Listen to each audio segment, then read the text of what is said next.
Yo, what is going on, guys? Welcome back to another GTA 5 video. So as I'm sure you guys are aware, this month Rockstar Games are rolling out their challenge month. They have been doing this for the last few years, where they basically set the entire community a collective challenge to complete in order to receive some rewards. Of course, this month's challenges do include collecting cars for Simeon, and also by going ahead and consuming over 100 million cans of Sprunk or E-Cola.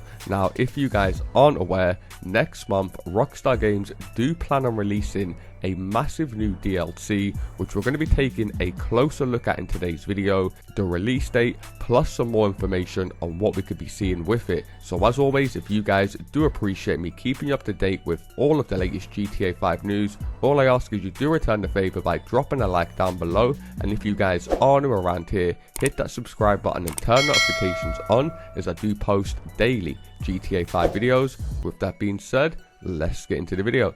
Okay, so if you guys aren't aware and you don't know the particular dates of when Rockstar Games roll out certain DLCs, every December Rockstar Games have rolled out a massive DLC into GTA 5 Online. Of course, last December Rockstar Games introduced the brand new Acid Lab with all of Dax's missions. And of course, 2 years ago we had the Contract DLC, which reintroduced Franklin, and of course a brand new property with the agency, and a brand new online story mode with the VIP contract. Then the year before that, in 2020, we received the Cayo Perico heist, which of course was a brand new heist in a brand new location, so another massive DLC. And the year before that, Rockstar Games released the Diamond Casino heist, which once again introduced the brand new casino, brand new heists, and a bunch of new content. So I think it's safe to say that all of the December DLCs for the past 3 years have been pretty big and pretty substantial when it comes to making a change in GTA 5 Online. Now it looks like this year is going to be no different. We can expect to see another massive DLC being rolled out. Now of course, like I mentioned, 2 out of the last 3 December DLCs have been heist DLCs. So you had the Cayo Perico heist and the Diamond Casino heist. And I suppose with the other DLC, which technically isn't a heist, the Franklin DLC where you play out a story mode, I think we can all agree that is pretty similar style play to playing out a heist. You have lots of cutscenes, playing different missions with one big final payout. Of course, Rockstar Games want to name it something different in the form of a story or a VIP contract, but if they would have called it the Dr. Dre heist, then I don't think too many people would have batted an eyelid. So I think it's safe to say that we will be receiving another story slash heist DLC. And of course, with them reintroduced in Cayo Perico 2 years ago, which is a sunny location, palm trees, private island. I'm pretty sure most of you guys have been to Cayo Perico and you know what it's all about. There is another unused location that of course has a much more winter December feel to the game that's already in the game, and that is North Yankton. As I'm sure you guys are aware that have played story mode, you actually start the game in North Yankton, which of course is not part of Los Santos or Blaine County. So just like with the Cayo Perico heist, where we have to go to an airport or find some sort of airplane or helicopter and then fly off into Cayo Perico, we get there for cutscene. I think Rockstar Games could easily introduce this again with the North Yankton location in the form of a heist. And of course, we already know we have a bank in North Yankton, so they could easily set this as the heist location. Leave a comment down below and let me know what you guys think. Do you guys think Rockstar Games should bring North Yankton back for a heist location for this December DLC? Me personally, I think it's something that a lot of the community would love to see, a whole new location, because if you guys aren't aware, North Yankton is quite detailed. There's actually like quite a few shops and areas around it, so Rockstar Games could have easily just fine-tuned a few things on North Yankton to make it ready for the December DLC. And if you guys are looking at the gameplay on screen and you're thinking, how the hell are you driving around North Yankton with your online character, it's actually a glitch that I covered on my channel. So if you guys want to go ahead and search that up on my channel, or if I do remember, I will leave a link to the video down low in the comment section. However, Tesfunds too, who I'm pretty sure all of you guys are aware of. He's a very credible leaker in the GTA 5 community. He went ahead and put out a massive article basically explaining that Rockstar Games will be introducing an update where we can make our own beats in GTA 5 Online.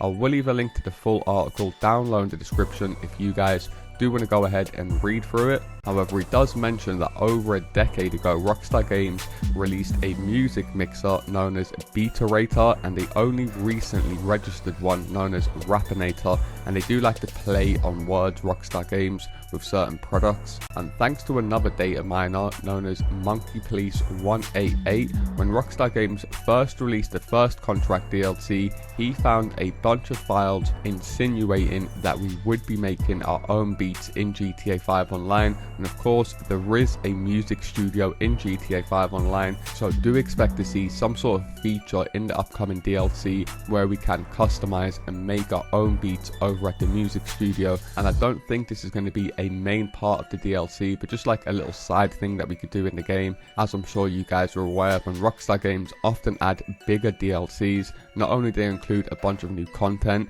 but they also like to include a new feature to the game. So obviously I think this is going to come under the category of a new feature with the DLC, and not a massive DLC just based around making beats. And personally, I think this is going to be a pretty cool feature to have, to be able to produce your own songs and then probably play them while you're driving around in Los Santos, or play them in your apartment.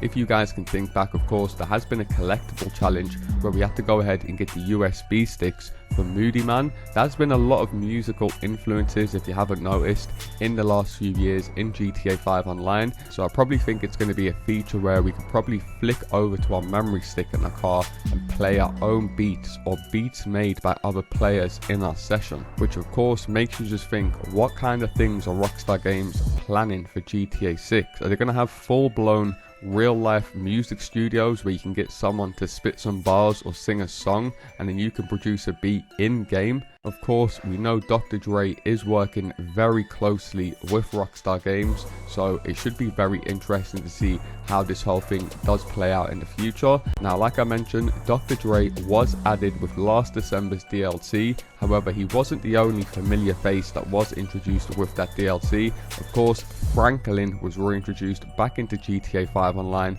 after 9 years since we've seen him in the story mode. Now it looks like this year Rockstar Games will also be reintroducing a famous face from story mode in the form of Michael DeSanta. And of course, Michael DeSanta is the only character from story mode not to make it into the online universe. We've had Trevor since day one with all of his contact missions, and of course we've had Franklin, as well as a bunch of other familiar faces like Lester and Martin Medroso. So of course it would make sense for Rockstar Games to finally reintroduce Michael into GTA 5 Online. And there has been tons of different leaks over the years insinuating that we will be seeing Michael return into GTA Online very soon. Now of course, one of these leaks earlier in the year kind of insinuated or showed a movie studio being linked with Michael DeSanta, and we do know in single player, when you finish it, Michael DeSanta does go on to own a production studio, so we could see a movie production studio used in this DLC in some shape or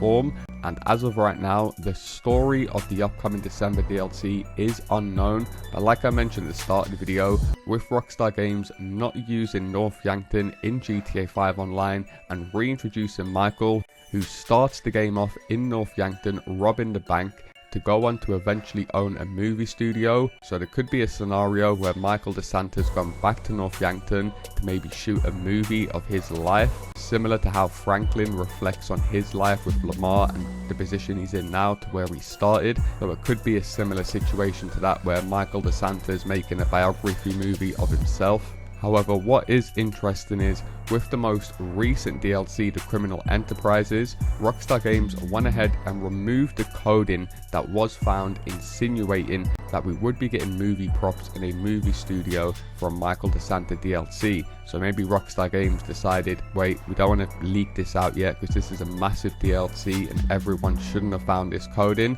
Only time will tell, and I will be sure to keep you guys up to date with all of the latest DLC news. So make sure you guys do hit the little bell to turn notifications on so you guys do keep up to date with all of the latest GTA 5 news. And as always, if you do appreciate me keeping you up to date, all I ask is you do return the favor by dropping a like down below. And if you guys are new around here, hit that subscribe button as I do post daily GTA 5 videos. Thanks a lot for watching, guys, and I'll see you in my next video. Peace!